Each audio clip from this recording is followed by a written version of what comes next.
கீவேர்டை நாம் பயன்படுத்தி கொள்ள வேண்டும். அருமையான தேவனுடைய பிள்ளைகளே, இந்த வேதத்தினுடைய காரியங்களை நீங்கள் கடைபிடிக்கிற பிள்ளைகளாக, நீங்கள் இதை பின்பற்றுகிற பிள்ளைகளாக இருக்க வேண்டும். 5வது காரியம், நேசிக்கிறவர்களாக இருக்க வேண்டும். 6வது காரியம், உலகத்தை வெறுப்பவராக இருக்க வேண்டும். அல்லேலூயா. உலகத்தை வெறுப்பவர்களாக இருக்க வேண்டும். 1 யோவான் 2ஆம் அதிகாரம் 15-16 வசனங்களை வாசியுங்கள். 1 யோவான் 2ஆம் அதிகாரம் 15-16 வசனத்தை வாசியுங்கள்.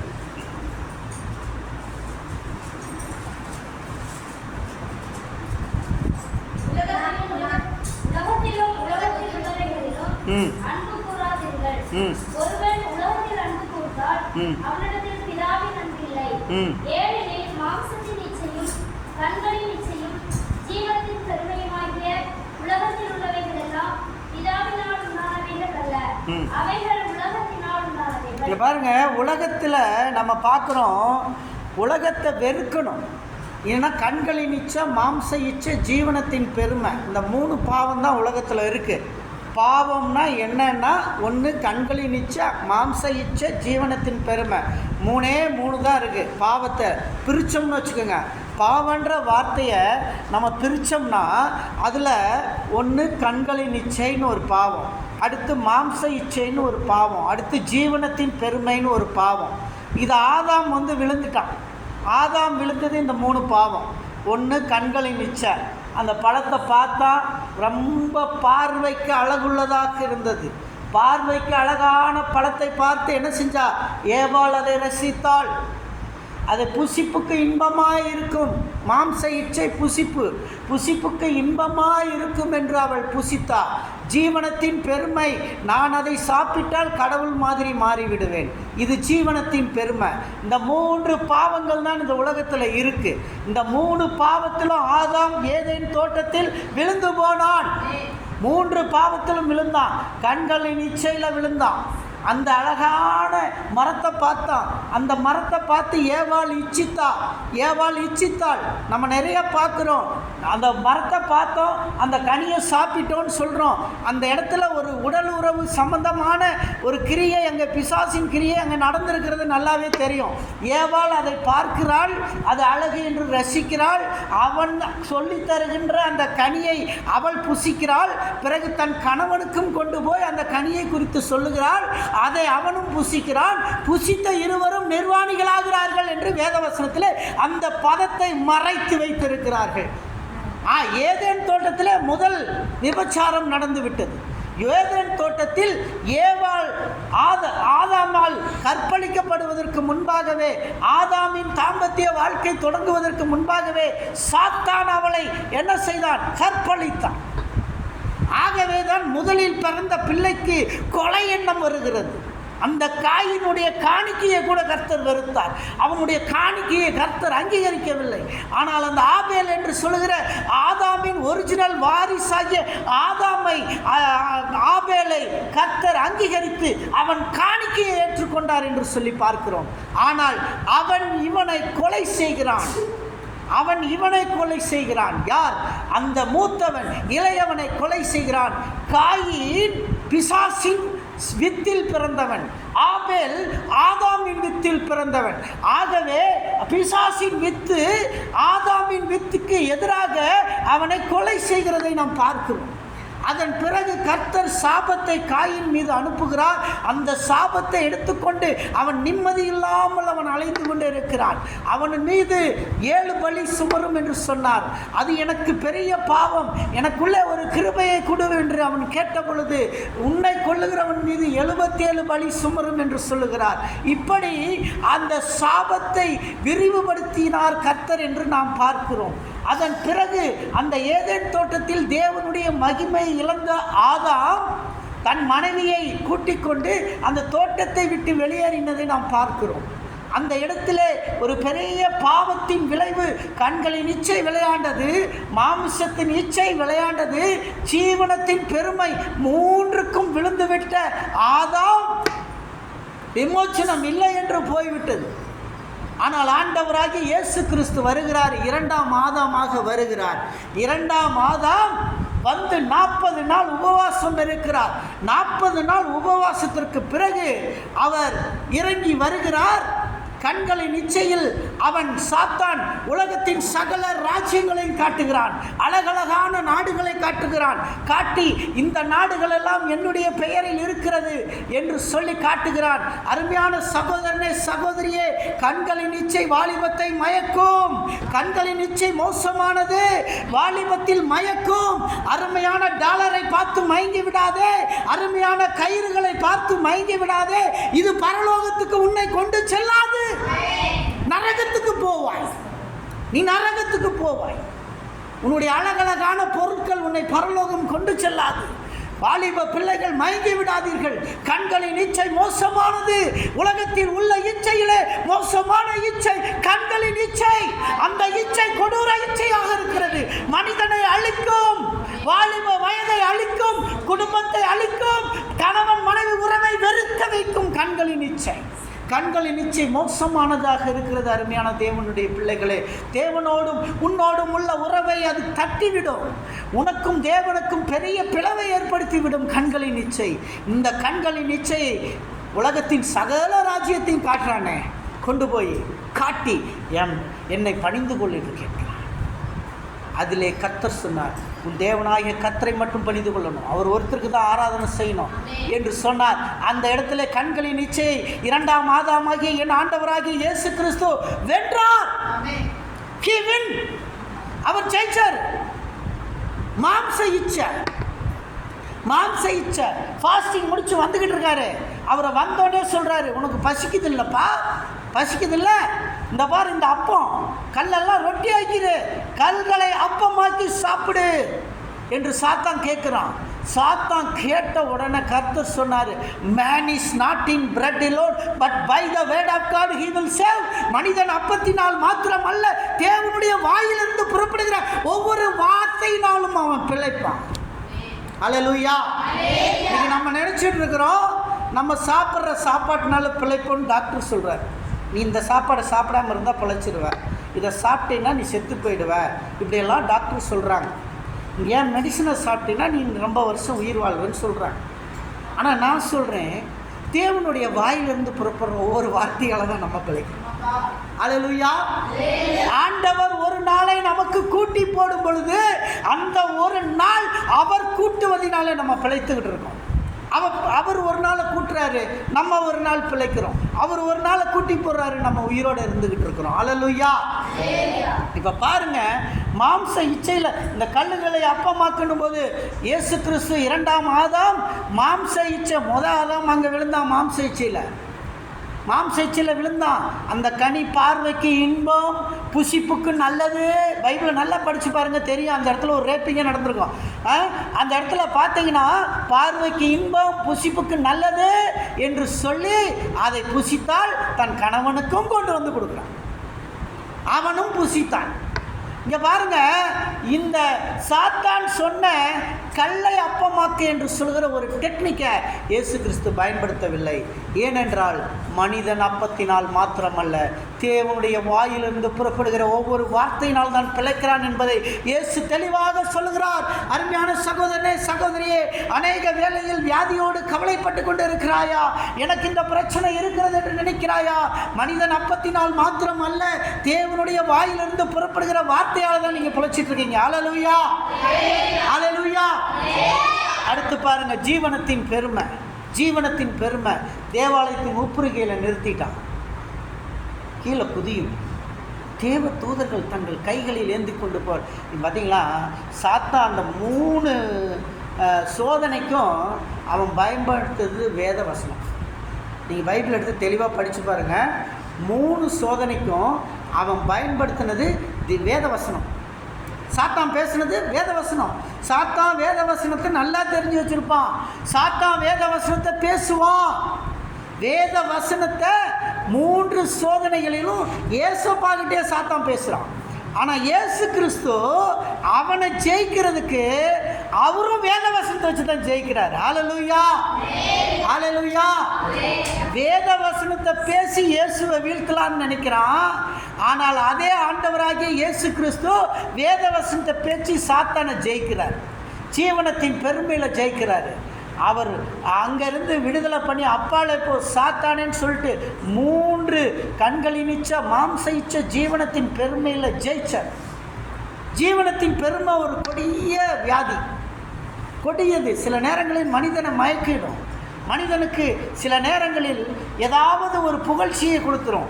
மற்ற மக்கள் நம்மளை புகழ் வர்ற மாதிரி நடந்துருவாங்க. சில நேரங்களில் நான் சில கூட்டங்களுக்கு போகும் பொழுது முன்னாடி உட்கார்ந்து நம்மை புகழ்ந்து கொண்டு இருப்பார்கள்.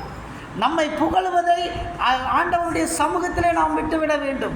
நம்மை புகழ்வதை நாம் நிச்சயமாக ஏற்றுக்கொள்ளக்கூடாது. ஆண்டவரே, இந்த புகழ்ச்சியெல்லாம் எனக்கல்ல உமக்கு என்று சொல்லிவிட வேண்டும். ஹல்லேலூயா, ஹல்லேலூயா. பாருங்க, ஒரு எலியும் குதிரையும் இருந்துதான். இந்த எலி அது பொந்துக்குள்ளே போயிட்டு நல்லா சாப்பிட்டுட்டு உள்ளே போய் படுத்துட்டு வெளியே வருமா. அந்த இடத்துல இருந்த புல்லெல்லாம் சாப்பிட்டுட்டு ஒரு குதிரை இருந்துச்சு. இந்த குதிரை எலிக்கிட்ட கேட்டுச்சா, எலி, நீயும் நானும் தனிமையாக இருக்கோம், நம்ம 2 பேரும் ஃப்ரெண்ட்ஸாக பேசிக்கலாம். சரி, தாராளமாக பேசிக்கலாம். எப்போயும் இந்த எலி என்ன சொல்லுமா, தன்னை பற்றி பெருமையாகவே பேசிக்குமா, பயங்கர பெருமையாக பேசுமா. என்னன்னு எலி அது சொல்லும்போதே சொல்கிறேன், எலி தன்னை பற்றி பெருமையாக பேசுமா. என்ன பேசுமா, நான் என்ன மாதிரிலாம் யாரும் வராது, நான் என்ன மாதிரிலாம் வலை பின்ன முடியாது, நான் வலையை அழகாக வங்கு போட்டு நான் கரெக்டாக பண்ணிவிடுவேன், என்ன மாதிரிலாம் யாரும் பண்ண முடியாது, அதே மாதிரி என்ன மாதிரி வேகமாக ஓட முடியாது, என்ன மாதிரி எந்த காரியத்தையும் செய்ய முடியாது, பாம்பே வந்துச்சுன்னா நான் எதிர்த்து நிற்பேன், பாம்பு என்னை பார்த்து பயந்து ஓடிடும் அப்படின்லாம் இந்த எலி நிறைய பில்டப் போட்டுக்கிட்டே இருக்குமா. இந்த குதிரை அப்படியே தலையாடிக்கிட்டே இருக்கும். சரி, ஒரு நாள் நீ நானும் கொஞ்சம் அப்படியே ட்ராவலிங் பண்ணி கொஞ்சம் தூரம் போகலாம், நீயும் வரையா எலியன்? நானும் வரேன். சரி, நீ எலியும் குதிரையும் சேர்ந்து 2 பேரும் அப்படியே வாக் பண்ணி அப்படியே போனாங்களாம். போகிற வழியில் ஒரு தண்ணீர் வந்துருச்சு. அந்த தண்ணீரை பார்த்தோன்னே இந்த எலி, நில்லு நில்லு நில்லு, இது ஒரு பெரிய தண்ணீராக இருக்குதே, இதில் நான் போக முடியாது, இது என்னால் வர முடியாது அப்படின்னு எலி சொல்லிச்சான். அப்போ எலியை பார்த்து சொல்லிச்சான், என்னது இது சாதாரண ஒரு சின்ன ஓடை தானே, இந்த ஓடையை நீ ஆறுன்னு சொல்லிக்கிட்டு இருக்கிற, இது சின்னதாக தானே இருக்குது, இதில் அழகாக போயிடலாமே அப்படின்னு சொன்னாராம். அதுக்கு அது சொல்லிச்சா, இல்லை என்னால் முடியாது, நீ அதுக்கு முன்னாடிலாம் நிறையா பேசுவிய, நான் அதை பண்ணுவேன் இதை பண்ணுவேன் அப்படி செய்வேன் இப்படி செய்வேன்லாம் பேசுவிய, இது ஒரு சின்ன ஓடை தானே போகுது, இந்த ஓடையை கூட உன்னால் கடக்க முடியாதானா? இந்த எலி சொல்லிச்சா, அந்த ஓடையில் கடந்தால் கூட நான் ஓடையில் அடிச்சுட்டு போய் செத்துருவேன், என்னால் முடியாது, சாரி அப்படின்னு சொல்லித்தான். அதுக்கு அந்த குதிரை, நீ என் மேலே ஏறிக்கோ, நான் உன்னை கொண்டு போய் அக்கறையில் விடுறேன், நம்ம 2 பேரும் போகலாம். இன்றைக்கி ஒரு காரியம் தெரிஞ்சுக்கோ, என்றைக்குமே நான் உன்னை விட உயரமானவன், உன்னை விட வேகமாக ஓடுறவன், நான் என்றைக்கும் என்னை பெருமையாக பேசுனது கிடையாது. ஆனால் நீ இத்தினூண்டு எலிக்குட்டி, ஆனால் நீ பேசின பேச்சு எவ்வளோ, நீ பண்ண ஆட்டம் எவ்வளோ எல்லாம் போட்டுக்கிட்டு இருந்த, ஆனால் இனிமேலாவது உணர்ந்துக்கன்னு சொல்லித்தான். அப்போ அந்த எலி நான் இனிமேல் பெருமையாக பேச மாட்டேன், என்னையே நான் என்ன செய்கிறேன், தாழ்த்திக்கிறேன்னு சொல்லித்தான். அது மாதிரி இன்றைக்கி நம்முடைய வாழ்க்கையில் நம்மையே தாழ்த்திக்கணும், நம்மையே என்ன செய்யணும், தாழ்த்திக்கணும். அடுத்த ஒரு பார்க்கலாம், இந்த கர்த்தருடைய பிள்ளையினுடைய குவாலிட்டி, சாத்தானை சேவிக்காமல் கர்த்தரை மட்டும் நம்புவது. அல்லேலூயா. கர்த்தரை மட்டும் நம்புறது. கர்த்தரை மட்டும் நம்புறது எப்படி? ஞாயிற்றுக்கிழமை ஆராதனைக்கு ஒழுங்காக வரணும், சர்ச்சுக்கு அட்டன் பண்ணணும், தாய் சபையை விட்டு போகக்கூடாது. இது கர்த்தரை சேவிக்கக்கூடிய காரியம். சாத்தானுக்கு இடம் கொடுக்கக்கூடாது. சாத்தானுக்கு இடம் கொடுத்தோன்னா ஒரு நாள் சர்ச்சுக்கு வராமல் நம்ம உடம்பு சரியில்லாத வீட்டில் படுத்திருந்தா பரவாயில்ல, சர்ச்சுக்கு வராமல் சும்மாவே போய் வீட்டில் படுத்திருந்தோம்னா அது சாத்தானுக்கு கீழ்ப்படுகிறது, சாத்தானுக்கு கீழ்ப்படுகிறது. ஞாயிற்றுக்கிழமை ஆராதனைக்கு வர வேண்டும், ஆராதனையில் நாம் அமர வேண்டும். கர்த்தருடைய பிள்ளைகள் என்ன செய்யணும்? கர்த்தரை நம்புகிறவனே செழிப்பான், நீதிமான் பனையை போல செழிப்பான், பனைமரத்தை மாதிரி நீதிமான் செழிப்பானா. அப்போ பனைமரம் எப்படி இருக்கு?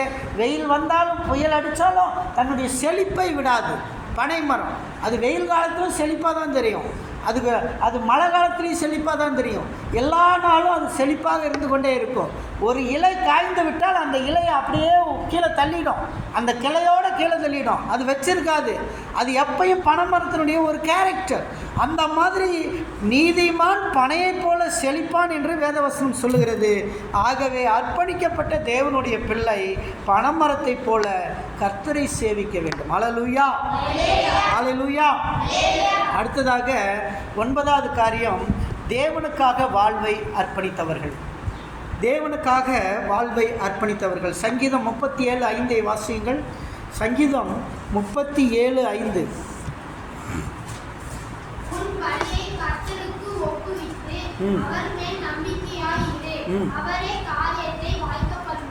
உன் காரியத்தை வாய்க்க செய்கிறவர் யாரு? கர்த்தர். உன் வழியை யாருக்கு ஒப்பு வைக்கணும்? கர்த்தருக்கு ஒப்பு வைக்கணும். முக்கியமான காரியம், நீங்கள் எங்கேயாவது படிச்சுக்கிட்டு இருக்கீங்க, உன் படிப்பை கர்த்தர்கிட்ட ஒப்பு கொடுக்கணும். உன்னுடைய எஜுகேஷனை கர்த்தர்கிட்ட ஒப்பு கொடுக்கணும். அவர் காரியத்தை வாய்க்க செய்வார். உன்னை படிக்க வைக்க அவருக்கு தெரியும், உன்னை என்ன வாக்கணும்னு அவருக்கு தெரியும். அவர் கையில் ஒப்பு கொடுக்கணும். Commit your life. முதல்ல நீ 4வது படித்தாலும் சரி, நீ 6வது படித்தாலும் சரி, நீ 10வது படித்தாலும் சரி, 11வது படித்தாலும் சரி, கல்லூரியில் படித்தாலும் சரி, உன்னுடைய படிப்பை கர்த்தருக்கு ஒப்பு கொடுக்கணும். அல்லேலூயா, அல்லேலூயா. உன் வழியை கர்த்தருக்கு ஒப்புவி, அவர் வாய்க்க செய்வார். கர்த்தருக்கு ஒப்பு வச்சுட்டேன்னு வச்சுக்கோ, அவர் பார்த்துக்குவார், அவர் பார்த்துக்குவார். அப்போ கர்த்தருக்கு நம்ம நம்முடைய வழிகளை கர்த்தருக்கு ஒப்பு வைக்கணும். நீங்கள் படித்த இந்த வேத பாடத்தில் வாசித்தீங்க, அப்போஸ்தலனாகிய பவுல் தன்னுடைய வாழ்க்கையை கர்த்தருக்கு ஒப்புவித்தார். கர்த்தருக்கு ஒப்புவித்தார். எத்தனை இடர்பாடுகள் வந்தாலும் அவர் கர்த்தருக்கு தன்னை கமிட்மெண்ட் பண்ணி ஒப்புவித்தார். நமக்கு வேதத்தில் பண்டிதர் ராமாபாயை குறித்து நாம் பார்த்துருப்போம். பண்டிதர் ராமாபாய் இங்கிலாந்துக்கு படிக்க போனாங்க. அந்த அம்மா இங்கிலாண்டில் படிச்சுக்கிட்டு இருக்கும்போது இயேசு கிறிஸ்துவை ஏற்றுக்கொண்டாங்க பண்டிதர் ராமாபாய். அப்போ ஆண்டவரை ஏற்றுக்கொண்ட பிறகு அவங்க ஒரு மிஷினரியாக தான் இந்தியாவுக்கு வந்தாங்க. She came as a missionary to India. இந்தியாவில் அவங்க முக்தி மிஷன் அப்படின்னு சொல்லி ஒரு மிஷின் ஆரம்பித்தாங்க. முக்தி மிஷன் அப்படின்னு சொல்லி அதை முக்தி மிஷன் ஆரம்பித்து சாரதா சதன் அப்படின்னு அதுக்கு பேர் வச்சாங்க. சாரதா சதன் பெண்களுக்கு, அனாதை பெண்களுக்கு, அனாதை பிள்ளைகளுக்கு வாழ்வுகளை கொடுப்பதற்காக அவர்கள் 1852ஆம் ஆண்டு பிறந்து 1922வது வருஷம் அவர்கள் மரித்து போனார். அந்த அம்மா அவங்க ஆரம்பித்த ஒரு ஆர்கனைசேஷனுடைய பேர் முக்தி மிஷன். இந்த முக்தி மிஷன், நான் பூனாவில் அட்மினிஸ்ட்ரேஷன் படிச்சுக்கிட்டு இருக்கும்போது என்னுடைய கொலீக்ஸ் ஒரு பொண்ணு அந்த முக்தி மிஷனில் படிச்சுட்டு வந்த ஒரு பெண்ணாக இருந்தாள். அவர்கிட்ட கேட்கும்போது I am an orphan, I am from Mukti mission அப்படின்னு அடிக்கடி சொல்லுவாள். ஏன்னா முக்தி மிஷன்னா அது அந்த வட இந்தியா பகுதியில் ஒரு நல்ல மிஷன், நல்ல சாரதா பண்டித் ராமாபாய் அவர்களால் அருமையாக செய்யப்பட்ட ஒரு நிறுவனம், ஒரு மிஷினரி ஆர்கனைசேஷன். அதனால் அதிலிருந்து வந்தோம் என்பது ஒரு பெருமைக்குரிய ஒரு செயலாக இருக்கும். அதை அடிக்கடி அவர்கள் சொல்லுவார்கள். அப்பொழுது நான் அந்த பண்டிதர் ராமாபாயை குறித்து நிறைய காரியங்களை அவர்களிடத்தில் கேட்டு தெரிந்து கொண்டேன். அவர்கள் பெண்களுக்கு ஒரு ஒளி விளக்காக திகழ்ந்தார்களாம். அடுத்து என்ன செஞ்சாங்க? குழந்தை திருமணம், உடன்கட்டை ஏறுதல், பெண்களுக்கு கல்வி மறுக்கப்பட்டது, தாழ்ந்த ஜாதிகளை இழிவுபடுத்துகிற காரியமெல்லாம் நிறையா அந்த காலத்தில் இருந்தது. அதை பண்டித் ராமாபாய் அதை அபாலிஷ் பண்ணி நிறுத்தினாங்க. குழந்தை திருமணத்தை தடுத்தாங்க. உடன்கட்டை ஏறுதல் பழக்கத்தை நிறுத்தினாங்க. அடுத்தது பெண்களுக்கு கல்வி மறுக்கப்பட்டுச்சு. அந்த நேரம் பெண்களுக்கு கல்வி கொடுக்கணும்னு சொன்னாங்க. அடுத்தது தாழ்ந்த ஜாதியினரை அவங்க இந்து கோயில்களுக்குள்ளே உள்ளே போகக்கூடாது, அவங்க சாமியாரும் பூஜைகள் தான் பண்ணணும்னு சொல்லும்போது இந்த அம்மா எதிர்த்தாங்க. எதிர்க்கும்போது எல்லா பூஜாரியும் சேர்ந்து இந்த அம்மாவை எதிர்க்க ஆரம்பிச்சு இந்த அம்மா மீது பல வழக்குகளே பதிவு பண்ணாங்க வெள்ளைக்காரங்காலத்திலேயே. அந்த அளவுக்கு பண்ணியும் இந்த அம்மா கர்த்தரை விட்டு பின்னாடி போகல. இந்த அம்மா பாலர் பள்ளி ஆரம்பித்தாங்க. அந்த பாலர் பள்ளியில் குருடர் குழந்தைகளுக்குன்னு தனி பள்ளி ஆரம்பித்தாங்க. இப்படி பல காரியங்களை கர்த்தருக்காக தன்னை அர்ப்பணித்தார்கள். தேவனுக்கு தன் வாழ்க்கையை அர்ப்பணித்தார்கள். அதற்கு அவங்க என்ன சொன்னாங்கன்னா, என்னை தேவன் எப்படி பயன்படுத்தினாரோ அதே போல் உங்களையும் பயன்படுத்துவார்னு சொன்னாங்க. அல்லேலூயா. என்னை தேவன் எப்படி பயன்படுத்துவாரோ அதே போல் உங்களையும் பயன்படுத்துவார் என்று சொன்னார்கள். இதுதான் அந்த கமிட்மெண்ட். அந்த அம்மாவுடைய பண்டித் ராமபாயினுடைய ஒரு கமிட்மெண்ட். இந்த பேரை கேட்கும்போது சாரதா சதன்னு கேட்கும்போது இது ஏதோ இந்து பேர் மாதிரியே தெரியுது. ஆனால் அந்த மிஷினரி லைஃப்பை படித்தோம்னா அந்த அம்மா அந்த பெண்மணிக்குள்ள இதில் கரெக்டாக போட்டிருக்கான், கூகுள் சர்ச்சில் அழகாக போட்டிருக்கான். இந்த பெண்மணி சி இஸ் அ கிறிஸ்டியன் மிஷினரின்னு போட்டிருக்கான், கிறிஸ்டியன் மிஷினரி என்று போட்டிருக்கிறான். she accepted Christ when she studying in England என்றான். இங்கிலாந்தில் படித்து கொண்டிருக்கும் போது இயேசுவை ஏற்றுக்கொண்டார்கள் என்று சொல்கிறான். படிக்கும்போது ஏற்றுக்கொண்டால் கர்த்தருடைய பிள்ளையா மாறினா உன்னுடைய லைஃப் எங்கேயோ மாறிடும். ஹல்லேலூயா, ஹல்லேலூயா. அடுத்ததாக பாருங்கள், தேவனை ஆராதிப்பவன் தான் உண்மையாய் கர்த்தரை சேவிக்கிறவனாக இருக்கிறான். worship the God always. தேவனை ஆராதித்து வர வேண்டும். ஒவ்வொரு நாளும் உங்கள் வர்ஷிப் யார் மேலே இருக்கணும்? தேவனை. Not a human being, not this world. உங்களுக்கு பிடிச்ச காரியங்கள் நிறையா இருக்கலாம் உலகத்தில், அதெல்லாம் பிடிக்குது. ஆனால் அது இயேசுவுக்கு பிடிக்குமான்னு நம்மளை டெஸ்ட் பண்ணிக்கணும். நமக்கு எதாவது பிடிக்குதோ அதெல்லாம் இயேசுப்பாவுக்கு பிடிக்குமான்னு பார்த்துக்கணும். முதல் ப்ரிஃபரன்ஸ் இயேசுப்பாவுக்கு, ரெண்டாவது ப்ரிஃபரன்ஸ் தான் நமக்கு தேவையான ட்ரெஸ்ஸு, நமக்கு தேவையான துணிமணி, நமக்கு தேவையான காரியங்கள் எல்லாமே.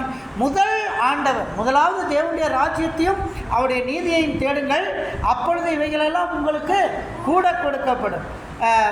யாத்ராகமம் புஸ்தகம் 20ஆம் அதிகாரம் 3வது வசனத்தை வாசியுங்கள். யாத்ராகமம் 20:3.